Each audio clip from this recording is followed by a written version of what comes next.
HighBridge, a division of Recorded Books, presents Ravage Son by Jerome Charyn, read by Stephen J. Cohen. Prelude, 1883.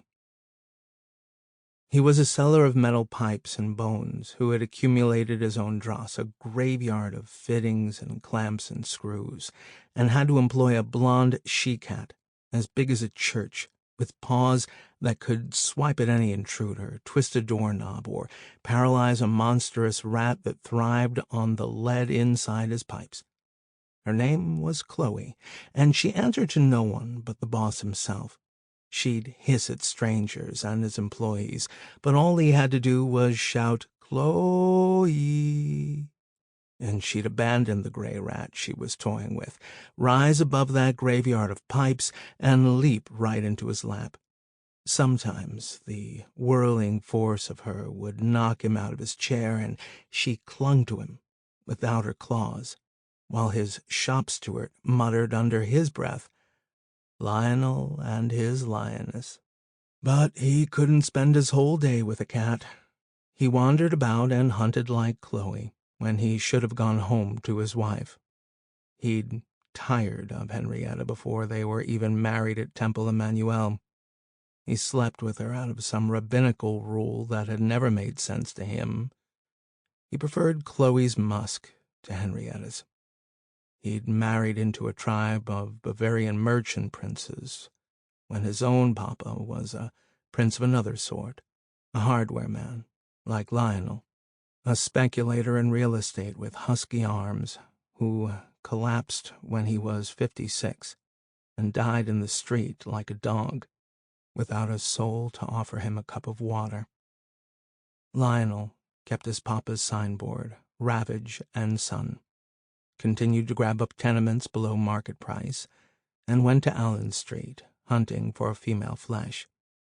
All he found were rotten sinks, flea-bitten sisters who couldn't amuse him with their practiced steps. And whenever he tore up a brothel and blacked out in a maddening fit, a merchant prince would arrive with a detective from Mulberry Street, and bliss was soon restored at the brothel, even if Lionel was covered in blood after all his rampaging. "Ah, Mr. Ravage, a gentleman like yourself shouldn't be mingling with this kind of trash. These ladies have their cadets, and they might carve you up one fine afternoon. You'd leave us with a stinking mess of paperwork if we found you in the morgue." So he had a weapon handcrafted for him by a silversmith on Baxter Street. It was much more fashionable than a policeman's billy or a baseball bat. Lionel Ravage had his own pine-wood walking stick, with a handle in the shape of a wolf's head, burnished in silver. He could crown any cadet with his walking stick and fend off robbers who wanted to relieve him of his rent bag. He sent more than one of these lowlifes to the Hebrew hospital with a good thwack. Lionel preferred to be his own rent collector. It was his way of meeting a plump housewife who was behind in the rent and whose husband was coughing his lungs out in some charity ward. Lionel was never crude. He wouldn't hammer an eviction notice on her front door, wouldn't call upon the services of the county sheriff. He'd permit 3 or 4 months' rent to slide. The housewife would stare into his silver-blue eyes. He'd recite poetry to her.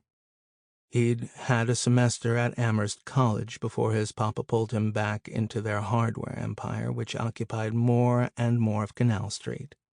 Lionel missed the countryside, not the college. His intimate sense of sewers and the arcane world of pipes had made him Amherst's prize plumber, but he'd had to leave. And now, near enough to a Bachelor of Arts in Plumbing, he'd deliver lines from Shakespeare to the housewife in the Yiddish he had picked up from his papa's customers. And Lionel would play all the parts. Prospero one moment, Caliban the next. "You taught me language, and my profit on it is I know how to curse. The Red Plague rid you for learning me your language." The housewife was enthralled. She undressed in front of her lyrical landlord, and if a certain housewife was hard to get, he might offer to marry her on the sly. He plucked a renegade beadle from a Norfolk Street synagogue, produced a wedding band from a variety shop, kissed the bride under a prayer shawl, and drank a cup of kosher wine. Soon, Lionel had a dozen mistress wives, and was sick of every one. He returned to Allen Street with his silver club, like some Caliban of the Lower East Side, master and servant of his own appetites and ambitions, with a crippling anger against his papa's associates, who tried to cheat him out of his patrimony. He ruined them all, bought up their assets, and increased his graveyard of pipes and fittings with Chloe as his constant companion. But he couldn't make love to a cat with whiskers and claws, no matter how often she crashed into his lap. Lionel had to troll. He met her by accident. He was collecting rent on Attorney Street, and she came to the door in a silk robe with loose threads that unraveled all around her. She had the carved cheeks and wild blonde hair of Audiobook. His tenant, Rabinowitz, was a consumptive philosopher from Vilna, who sold apples in the street whenever he was lucky enough to locate a pushcart and a consignment of apples. Lionel didn't care about the rent. He could discuss the notion of gravity with Rabinowitz and the elevator cars that would soon command taller and taller buildings in Manhattan and miles of pipe that only Ravage Son could furnish. Lionel didn't believe in the books. He'd been to a college in the middle of Massachusetts. He hadn't come to America in a cattle car. He was an aristocrat with an artisan's grip. Still, he couldn't take his eyes off this blonde in threadbare silk. She'd hooked herself to his own interior plumbing with those high cheeks of hers. She couldn't have been more than 18 or 19. "Hey," he said, in that rough vocabulary of a rent collector, "are you one of those imported brides, huh? How did the old man pay for the passage? He doesn't have a cent." She slapped his face. It was a wicked blow, with all the force of Chloe, but Chloe wouldn't have been that unkind. "I'm his daughter," she said, in an accent that couldn't have come from any school in Manhattan. "And he's not your old man." "Yeah, he's an apple polisher who can't pay his rent." She slapped him again, and those magnificent cheeks throbbed with malice. "I love this crazy girl," he muttered under his breath. And it frightened him. Lionel had never been in love. Not with errant housewives, nor uptown princesses like Henrietta with all their fine breeding, nor brash downtown girls who would have robbed him blind if they could. All he had was Chloe. Now he had to deal with this one. And he was at a disadvantage. Rabinowitz's girl with the wild blonde hair had much sharper claws than Chloe. Her name was Manya, she said, and she'd been raised at her father's feet. Her mother had died giving birth to Manya. She had neither brothers nor sisters. Her father was a maverick in a community of religious Jews. He'd studied the laws of Russian grammar rather than the Talmud, a servant in the castle of a Lithuanian lord, hired to polish silverware.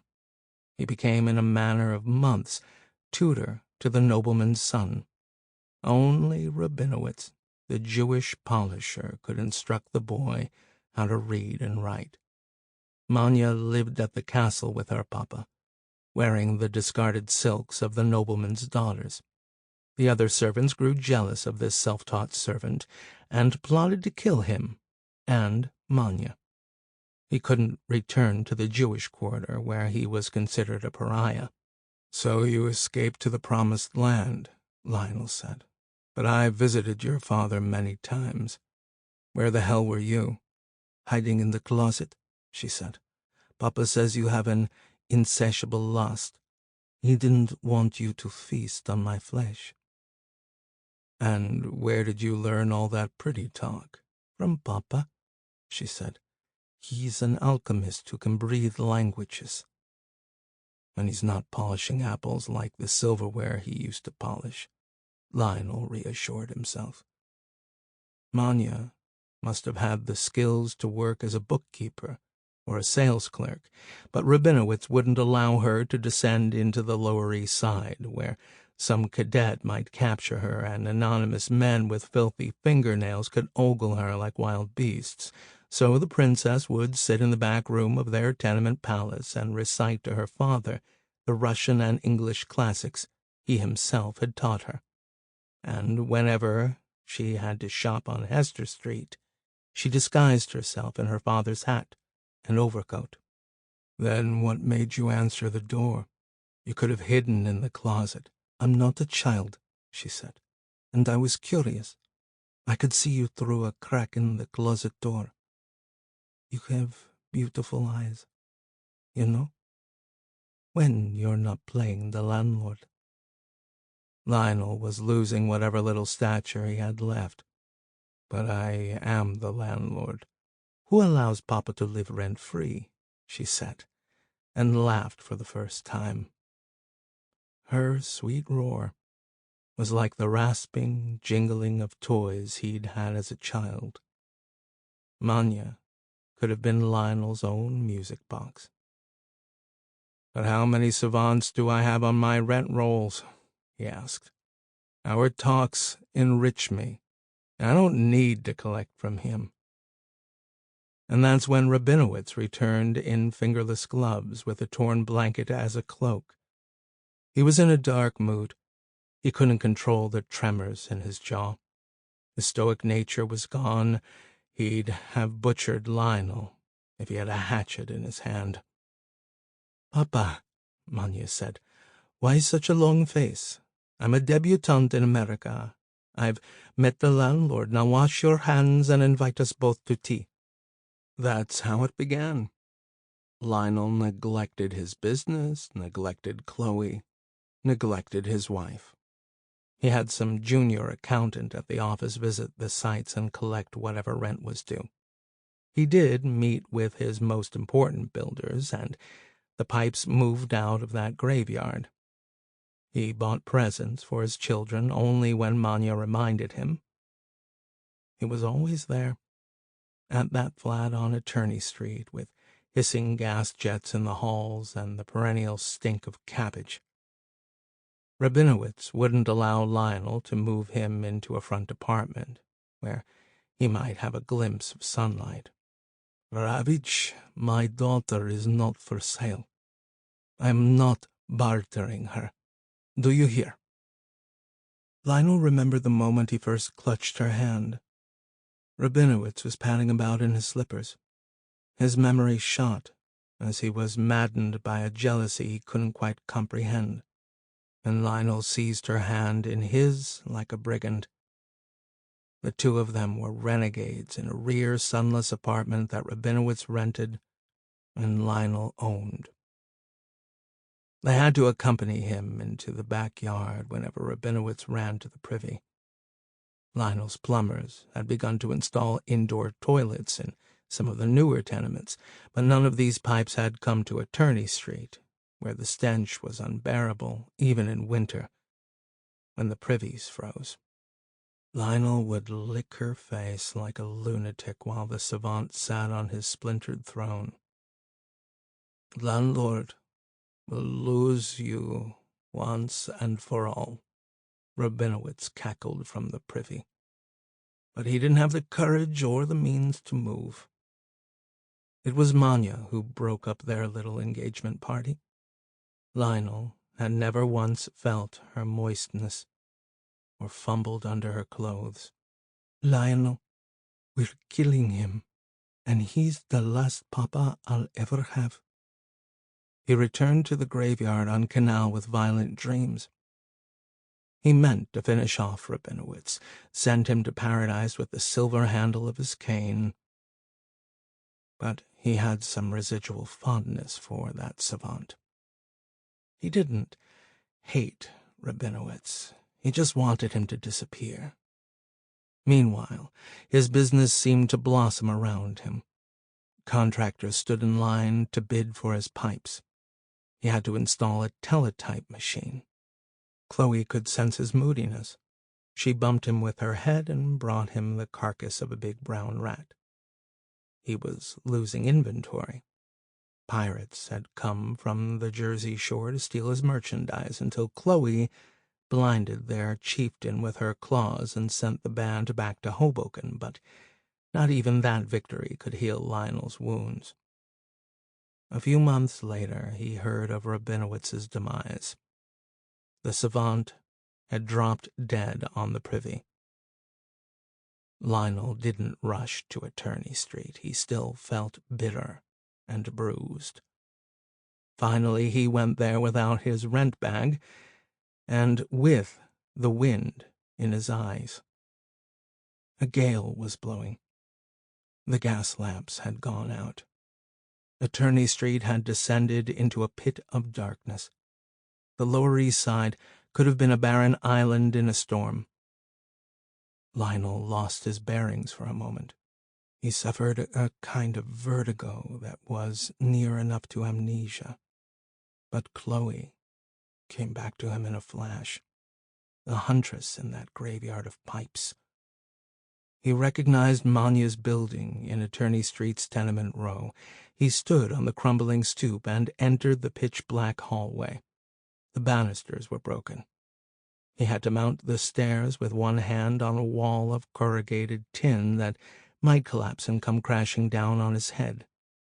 The linoleum on Manya's landing was like a wicked sea of lumps. He knocked on her door, announced himself. "Manya, it's me, the landlord." The door was unlocked. He entered the apartment while the windows rattled, and the whole tenement seemed to quake. The gas jets hissed a poisonous fire, sputtered, and blew out with a final cough. She wasn't in the front room, a parlor with a ragged settee that Lionel's own men had supplied. They must have found it in a junkyard north of Canal. Lionel's apartments were always fully furnished. That way he didn't have to endure the crisis of tenants moving in and out. A family came with their linen and left with their linen and a few additional bedbugs. He trod into the bedroom, frightened of what he would find. "Manya," he whispered, "I won't harm you." She was lying on a rumpled bed in the same threadbare silk robe she'd worn when he first met her. She didn't move, even when he touched her arm. He ran into the kitchen. The shelves were all vacant except for a spider web. There wasn't a noodle or a slice of cheese in the house. He returned to the bedroom, wrapped her in his overcoat, and carried her down into the storm. She lay against him like some lanky doll with a bit of breath in her lungs. The corner lunchroom was closed.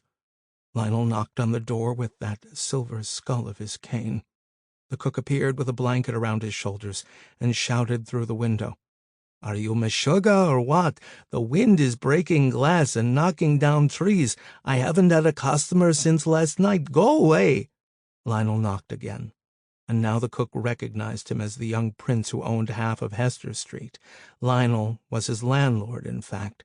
He unlocked the door. "Forgive me, Herr Ravage. The wind was playing tricks. I didn't—" The cook wore a derby and long underwear under his blanket. He had to light a large candlestick. He was lost without his gas jets. Then he saw her wild blonde hair and curious pale complexion like an alabaster idol. Both eyes were shut. He went to his stove almost by instinct, but he couldn't prepare a French omelette or heat a pot of chicken soup on a dead flame, so He leaned into the icebox with his derby still on, pulled out ingredient after ingredient like a master chef, and was still able to fry an egg on an old fire pit, fix up a cucumber salad and a farmer cheese sandwich, while Lionel fed her little pieces at a time, until she opened her crystal blue eyes, a fixture of the finest Lithuanian Jews. She even managed a slight trembling smile that was almost like a twitch. "Landlord, you should have left me in peace." "What peace?" "My father's lying in a potter's field. I want to lie there with him." "He won't lie there very long. We'll bury him again in my family plot." "He doesn't belong there," she said, suddenly ravenous. "You'll have your own children and a wife." "You're my family. Have you had enough to eat?" "Yes, Lord Lionel," she said with a touch of amusement in her voice. The cook prepared a great bundle of food, but wouldn't accept money from his prince. "Please come again, Herr Ravage. You're always welcome in a storm." And Lionel carried her across the wind in his overcoat, back to her upstairs cave, where the windows rattled through the night. She fell asleep in his arms and woke with the same alabaster look. "You could work for me, you know. I'll fire my bookkeeper and create a scandal at Ravage Son. You'll lose the art of collecting rent." She reached for Lionel, her arms still dug inside his overcoat, and kissed him on the mouth. It was their first kiss. He was trembling now, not Manya. She had the sweetest taste on her tongue. She snapped his suspenders until the pair of them lay curled on the bed. She plucked off his pants and winter underwear like some courtesan in a dream, and he entered her while she was still draped in his long coat. Entwined, they moved together, mercifully slow. He did not think of his accounts, or his dead father, or the cat that waited for him in that endless terminal of pipes. They didn't talk. He listened to her heartbeat and licked the salt behind her ear. "I'm embarrassed," she said finally. "Lionel, I haven't bathed in a week." "That's perfect. You'll live with my smell on you forever, like a Chinaman's tattoo." He wasn't sure how long he stayed with her.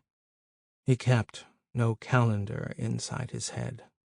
He knew that certain bills had to be paid, but his bookkeeper could worry about that. He should have notified his wife. What could he say? "Henny, I'm on a long voyage. I might never be back." They could have gone to Lord and Taylor, or another ladies' shop on Grand Street, but she forbade him to buy her clothes. They never rode the horse cars into another neighborhood, never watched Yiddish jugglers on the Bowery. Lionel ran out of cash. It didn't seem to matter. He signed his name on the grocer's bill, and it was good as gold. The gas jets turned on miraculously a week after the storm with a lick of blue flame. Lionel carried in pails of water from the leaky faucet near the landing, and he spent hours scrubbing her back. She read to him at night, from the leather-bound books her papa had brought from Lithuania, books lent to him by the lord of the castle and never returned, classics of a kind with illustrations. Their favorite was Barnaby Rudge. They both reveled in Dickens' greatest outlaw and grotesque, Dennis the Hangman, who loved to lead a riot, turn around, and hang the rioters. They were convinced that Dennis could have thrived in America as a police captain on Mulberry Street if he himself hadn't been hanged in the novel. "What a shame," Manya said. "We might have had Dennis knock on my door." "Our door," he said. And then there was a sudden knock on the front door, as if they were on stage somewhere, thrust into a Yiddish melodrama. "Come in, please," Manya said. Lionel's shop steward appeared out of the blue with a derby in his hands. He wore red suspenders like Lionel. "There's been a terrible tragedy, boss, or I wouldn't inconvenience you." "What happened? Was there a fire uptown? Are my children hurt?" "No, boss, but I think you'd better come with me." The shop steward had to stand in the corner with his eyes closed while Lionel crept into his pants and overcoat, which had all the dizzying aromas of mania in every curl of wool. "Mania," he whispered. "I'll be right back." The shop steward was silent all the way to Canal Street.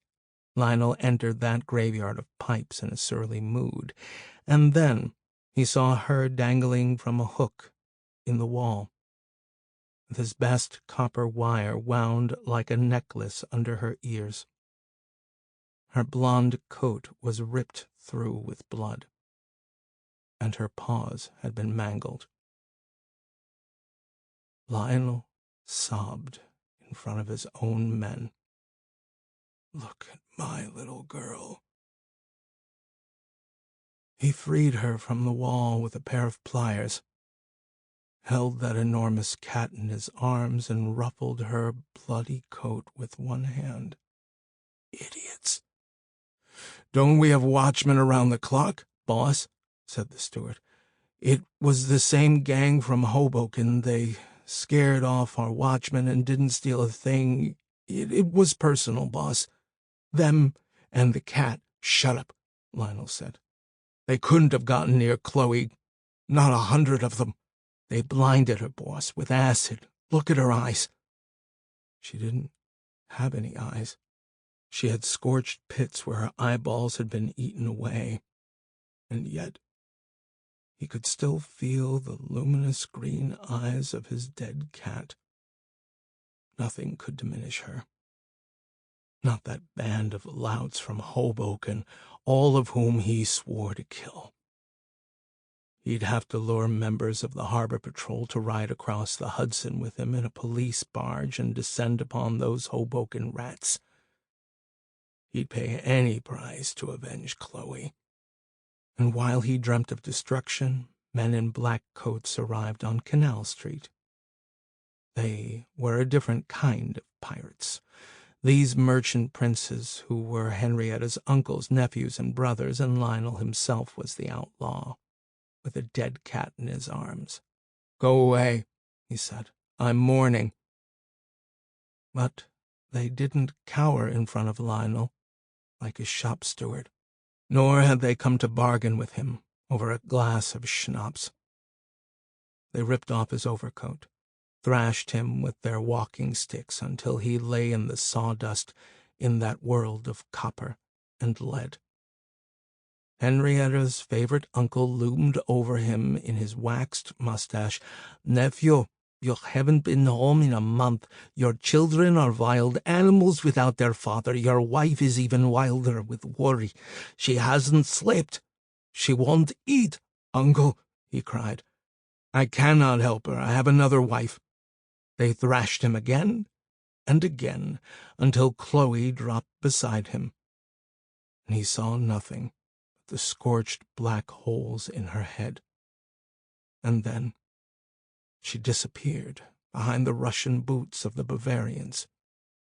"Your father was a bankrupt," said Uncle Renya.